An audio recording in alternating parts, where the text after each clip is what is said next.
Entonces, intuitivamente, la mejor regresión lineal es aquella que minimiza el error de predicción, es decir, la ecuación que predice, que se acerca más a la realidad, que la predice de una manera mejor. Y esos son los valores que nosotros queremos tratar de encontrar a medida que estimamos los valores A y los valores X. Definimos entonces el error de predicción como la diferencia entre Y sub I y Y sombrero para cada observación en nuestra muestra. Recuerden, estamos empezando con, digamos, una tabla de Excel o simplemente una lista delgada de valores para Y y valores X para cada observación. Es decir, por ejemplo, el valor del predio y el atributo del vecindario. Para cada par vamos a encontrar entonces la diferencia entre lo que observo en Y y lo que predigo para esa observación con base en X. ¿Cómo determino yo cuál es la mejor regresión? Es decir, cuáles son los valores de A y de B que mejor me permiten predecir Y. La primera manera intuitiva es decir, bueno, minimicemos el error de predicción total. El error de predicción total entonces sería simplemente sumar el error de cada observación y esperar a que encontrar el método A y B que minimizan ese error. La recta que tenga el error más pequeño va a ser la mejor recta y de ahí voy a sacar mis valores de A y de B. Y en la próxima lámina van a ver ustedes un ejemplo sobre esto. Este es un ejemplo ficticio, evidentemente, pero creo que muy útil para describir lo que está pasando. Tenemos, igual que antes, una distribución de observaciones, el de la gráfica X contra Y, pero claramente esa recta que ven ustedes ahí no es la mejor descripción de la asociación entre X y Y. No es la recta que mejor describe los datos, en parte porque tenemos una observación que tiene un valor en Y muy bajo. Es esa variable, esa bolita, esa observación que está muy cerca al eje X, es decir, que el valor de Y de esa observación es muy bajo. Supongan ustedes que el error entre cada observación y el valor predicho es de la manera como lo describimos en la siguiente lámina. Para la primera observación el error es 3, para la segunda es menos 1, para la tercera es 2, para la cuarta es menos 1 y así sucesivamente. Si yo sumo esos errores, que es precisamente lo que había sugerido anteriormente como una primera aproximación a determinar la mejor ecuación de la regresión, si yo sumo esos valores, me va a dar 0. 3 menos 1 es 2, más 2, 4, menos 1, 3, más 1, 4, menos 10 da menos 6, más 2 da menos 4, más 4 da 0. Esto me indicaría que esta es la mejor gráfica, la mejor regresión, la mejor descripción de la relación entre los dos, cuando evidentemente vemos que no lo es, porque la regresión actual la gráfica debería ser mucho más abajo. Lo que está pasando es que los errores se están cancelando. Es por eso que tendremos a pensar en dos opciones más.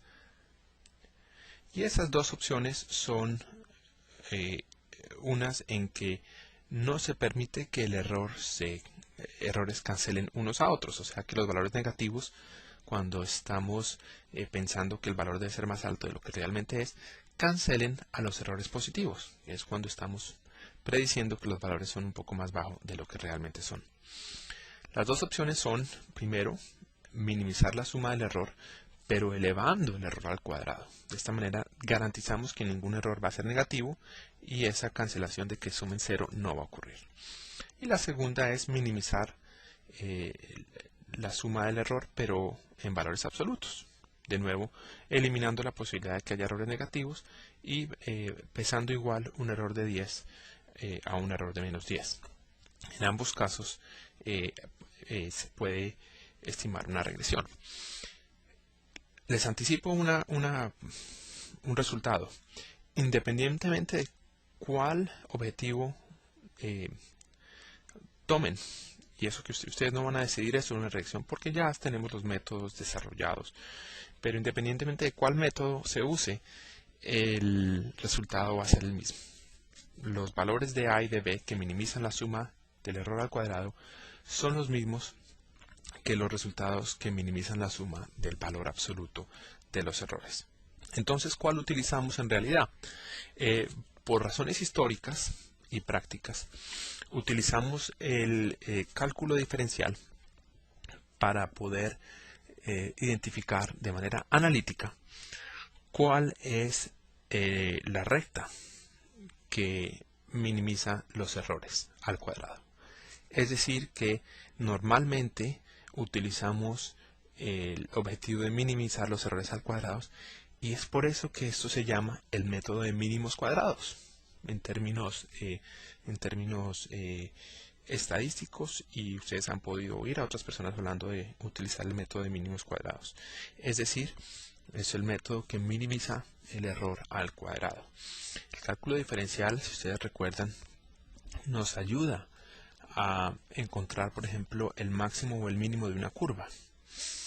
Cuando lo elevamos al cuadrado, podemos analíticamente resolver esa ecuación y mirar los valores en los cuales la pendiente es 0, es decir, donde el error está en un mínimo o un máximo. Entonces utilizamos ese método de mínimos cuadrados para encontrar los valores de A y B. El objetivo es entonces estimar los coeficientes que están subrayados en esta gráfica A y B a partir de la información que tenemos de X y de Y. Y esta información textual, en términos de texto, es idéntico a lo que teníamos en una lámina anteriormente en términos más gráficos de una ecuación matemática.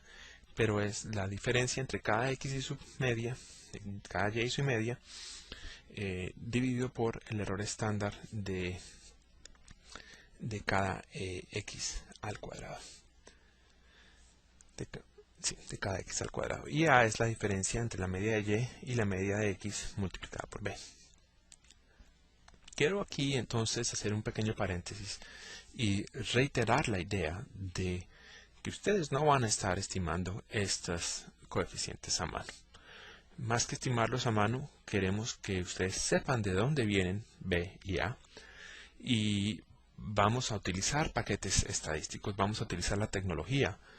Ahí pues lo importante del progreso tecnológico es utilizar la tecnología para poder avanzar nuestro conocimiento. Entonces, más que saber hacerlo a mano, es saber de dónde vienen y cómo los podemos utilizar. Y eso es lo que resta en esta sesión, es empezar a entender cómo se interpretan los coeficientes y qué significan. Muy bien, ahora supongan que hemos podido encontrar a partir del método de mínimos cuadrados la ecuación que mejor que minimiza el error cuadrado entre los puntos y el valor predecido. La ecuación es y sombrero igual a más bx. B es la pendiente de la recta y B me dice, ya lo había dicho anteriormente, en cuánto cambia Y si X cambia en una unidad. Es decir, el cambio en Y dado un cambio en X. En cuanto cambia el valor del predio, si tengo una propiedad que tiene servicio de agua de alcantarillado, o si tengo una propiedad que tiene una habitación más. Supongan que tenemos una muestra de individuos. Quiero presentar un ejemplo.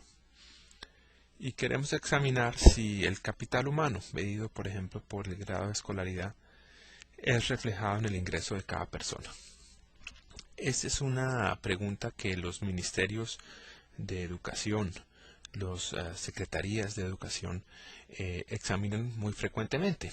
Es decir, si nosotros educamos a nuestra población, va a haber unos retornos individuales y unos retornos sociales.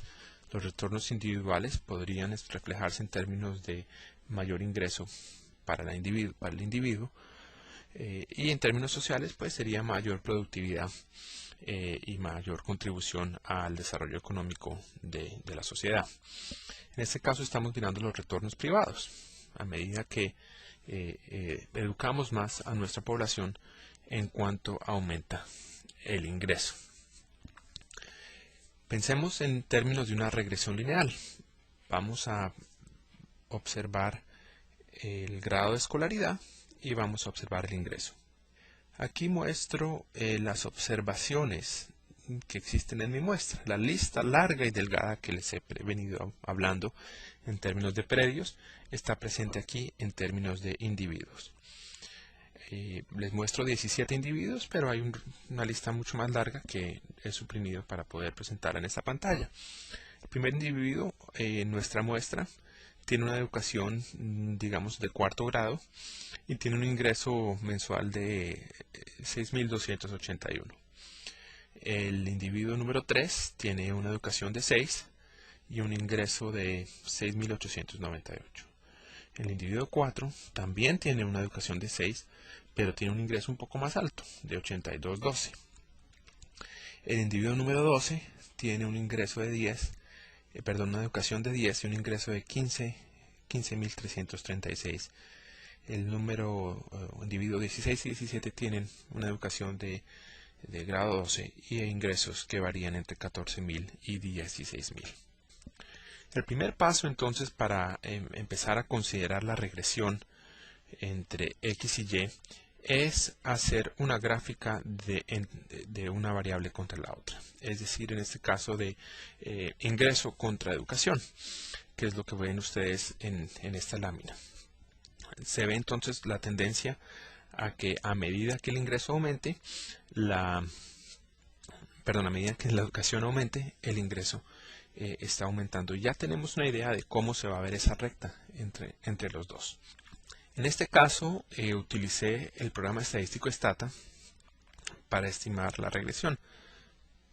Fácilmente podíamos haber utilizado Excel y en unas clases posteriores vamos a utilizar Excel para poder analizar y desarrollar modelos de regresión lineal. La variable dependiente es ingreso, la variable independiente es educación. La ecuación a estimar es la que se muestra en la pantalla. Y sombrero igual a A más BX. Y en la siguiente lámina van a ver a A y B en rojo. Después vamos a interpretar todos los resultados que aparecen ahí, pero por ahora hagamos énfasis en A y en B. Pueden ver entonces los coeficientes de A y de B subrayados. Ven que educación tiene un coeficiente de 732.4 y ven que la variable cons tiene un coeficiente de 5077.513.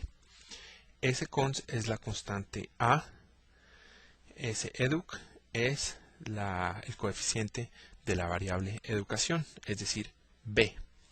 ¿Y qué me está tratando de decir esos resultados? Vamos a ver. Me está diciendo que por cada grado de escolaridad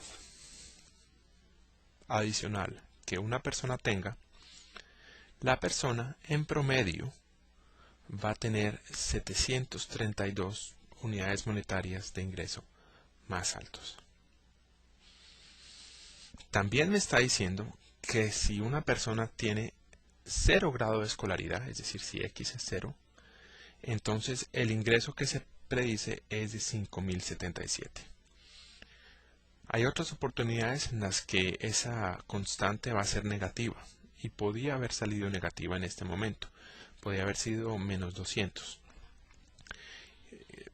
Querría decir que si la persona tiene 0 grados de escolaridad, no solo no le pagaríamos, la persona nos tendría que pagar para trabajar. De eso no tiene mucho sentido. Pero así los valores sean negativos, hay que tenerlos en la ecuación porque nos garantizan que el coeficiente de B, en este caso el 732, el coeficiente de educación, sea el correcto. Y eso es lo más importante. Lo que más nos importa es el coeficiente de B. que es el que nos resume la correlación o la asociación entre X y Y, en este caso, entre educación e ingreso. Puede existir la tendencia a querer hacer unas predicciones por fuera del rango de X. Es decir, ¿qué pasaría si tenemos a alguien con una educación de 25 años? Una persona que estudió demasiado todo el tiempo. No podemos hacer ningún comentario ni ninguna predicción adecuada cuando los datos no estén presentes. Es decir, no podemos decir que la relación continúe siendo lineal hacia el infinito. Si no tenemos datos de personas con alrededor de 25 grados de escolaridad, pues no podríamos decir nada sobre esos individuos. Es más, ustedes se imaginan que, bueno, después de ciertos niveles de educación, pues así uno estudie más y más, no le van a pagar más y más. Hay un momento en que dicen, bueno, ya no, su productividad es única o es una, y así estudie usted más, el sector privado o el sector público no le va a reconocer eso. Entonces, pare de estudiar. Si su interés es económico, puede haber otros retornos o otros beneficios de continuar estudiando, pero en términos del ingreso no le va a aumentar. Si nos interesa ver qué pasa cuando las personas tienen 25 años de escolaridad, bueno, tenemos entonces que recolectar datos de individuos de ese rango, pero en ese momento no podríamos hacer una predicción adecuada. Y la lámina 33 reitera lo que les había dicho anteriormente, que la variable, el coeficiente A, puede tener un signo negativo. En algunos casos esto no tiene ningún sentido, pero que hay que dejarlo porque nos garantiza la integridad y la calidad del coeficiente estimado B, es decir, la pendiente de la recta. Vamos a parar en este momento y la próxima sesión va a continuar examinando en mucho más detalle los otros elementos de la regresión bivariada, de la tabla, por ejemplo, de Stata que ustedes vieron anteriormente y que no hemos explicado qué significan.